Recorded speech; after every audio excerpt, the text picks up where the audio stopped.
Hello दोस्तों, नमस्कार। मैं हूं आपका दोस्त विजय और आज के इस ट्रेनिंग वीडियो में आपका बहुत बहुत स्वागत करता हूं, अभिनंदन करता हूं। आशा करता हूं कि आज संडे का दिन है, सब आराम कर रहे होंगे और साथ ही साथ थोड़ा समय निकाल के अपने एग्जाम की भी तैयारी कर रहे होंगे। जी हाँ दोस्तों, ये वीडियो जो बना रहा हूँ ये थोड़ा इन्फॉर्मेटिव वीडियो है। असल में शनिवार को भारत सरकार ने बैंकिंग रेगुलेशन एक्ट में एक संशोधन किया, जिसके बारे में जानकारी देना मैं आपको उचित समझा। इसलिए वीडियो के माध्यम से हम समझते हैं कि ये जो संशोधन है किस लिए किया गया है। भारत सरकार ने शनिवार को सहकारी बैंकों को भारतीय रिजर्व बैंक के रेगुलेटरी ढांचे के तहत 7 दशक पुराने बैंकिंग अधिनियम बैंकिंग रेगुलेशन एक्ट 1949 में एक प्रेसिडेंशियल डिक्री के माध्यम से संशोधन लाया। बैंकिंग रेगुलेशन एक्ट 1949 के इस संशोधन के बाद जो सहकारी बैंक हैं, कोऑपरेटिव बैंक्स हैं, वो रिजर्व बैंक के डायरेक्ट रेगुलेटरी ढांचे में आ जाएंगे। बैंकिंग रेगुलेशन एक्ट के इस संशोधन से अब स्थगन आदेश जारी किए बिना ही सार्वजनिक हित में बैंकों के विलय और पुनर्गठन को सक्षम बनाया जाएगा। पहले क्या होता था, जो स्थगन आदेश जारी किए जाते थे कोऑपरेटिव बैंक के या किसी भी बैंक के, तो उसमें क्या होता था, जमाकर्ताओं को निकासी के लिए एक सीमित निकासी की अनुमति दी जाती थी। साथ ही साथ बैंकों के ऋण परिचालन को भी बाधित करना होता था। तो उस चीज़ को किए बिना ही उनका विलय पुनर्गठन सार्वजनिक हित में किया जा सकता है इस संशोधन के माध्यम से। तो सहकारी बैंकों को भी इस दायरे में लाया गया, क्योंकि पहले ही जो दूसरे बैंक हैं इस दायरे में थे। अब महत्वपूर्ण बात यह है कि इस संशोधन से सहकारी बैंकों को पब्लिक शेयर सार्वजनिक निगम हो गया, निजी प्लेसमेंट के माध्यम से, इक्विटी के माध्यम से, वरीयता शेयरों के माध्यम से, असुरक्षित डिबेंचर के माध्यम से, केंद्रीय बैंक के नोट के माध्यम से भी धन जुटाने की अनुमति होगी। जी हाँ, पहले ये सीमित था, कैपिटल जो जुटाने की सहकारी बैंकों के लिए सीमित थी, जिसको बढ़ाकर दायरा थोड़ा बड़ा किया गया है। यह अध्यादेश जमाकर्ताओं के हितों की सुरक्षा करने वाला है तथा सहकारी बैंकों को और अधिक मजबूत बनाने के लिए प्रयास करने वाला है। सहकारी बैंकों के साथ साथ अन्य बैंकों के संबंध में भी आरबीआई के पास पहले से उपलब्ध शक्तियों को बढ़ाकर बैंकिंग सिस्टम को बड़ा ही साउंड बनाना है, इस अध्यादेश की जो है मूलभूत उद्देश्य है। यह जो बदलाव है उन संस्थाओं पर लागू नहीं होगी जो बैंक का नाम यूज नहीं करते हैं। तो ये राज्य कानूनों के तहत सहकारी समितियों के राज्य रजिस्ट्रार की मौजूदा शक्तियों को प्रभावित नहीं करते हैं, न ही किसी प्राथमिक कृषि ऋण समितियों या सहकारी समितियों के परिवर्तन में लागू होते हैं, जिनमें मुख्य रूप से कृषि विकास के लिए दीर्घकालीन वित्त दिए जाते हैं। कहने का तात्पर्य ये समितियों के लिए प्रभावित नहीं होंगे, लेकिन जो भी कोऑपरेटिव बैंक हैं, सहकारी बैंक हैं, जहाँ जो बैंकिंग या बैंकिंग शब्द का इस्तेमाल करते हैं, उनके लिए ये लागू होंगे।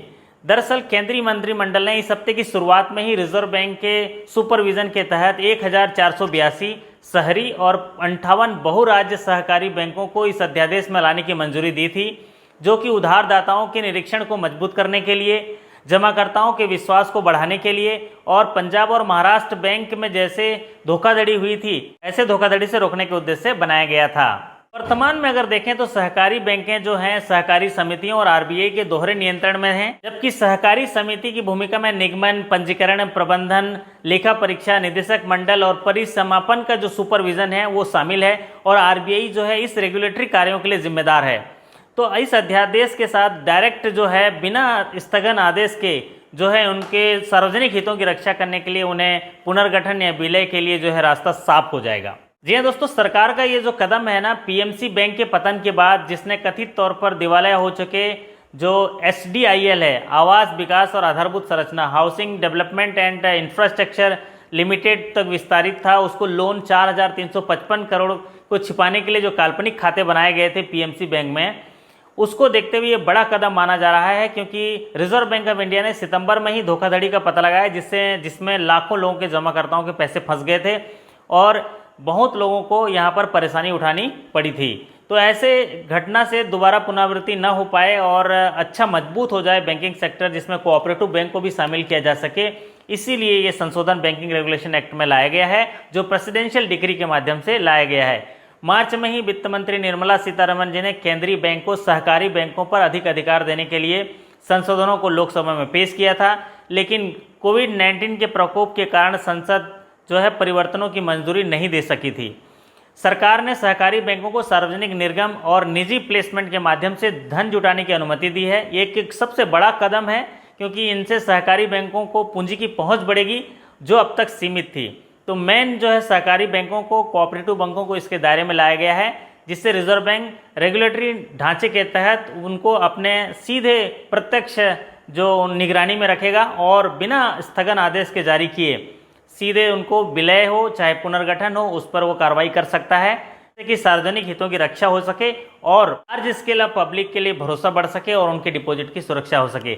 जी हाँ दोस्तों, इस अध्यादेश के बारे में आशा करता हूं कि आपको छोटी जानकारी मिल पाई होगी, सरल तरीके से समझ पाए होंगे। ये बैंकिंग रेगुलेशन एक्ट 1949 के अध्यादेश में जो है अमेंडमेंट किया गया है 2020 में, जो कल ही भारत सरकार ने एक प्रेसिडेंशियल डिक्री के माध्यम से जारी कर दिया।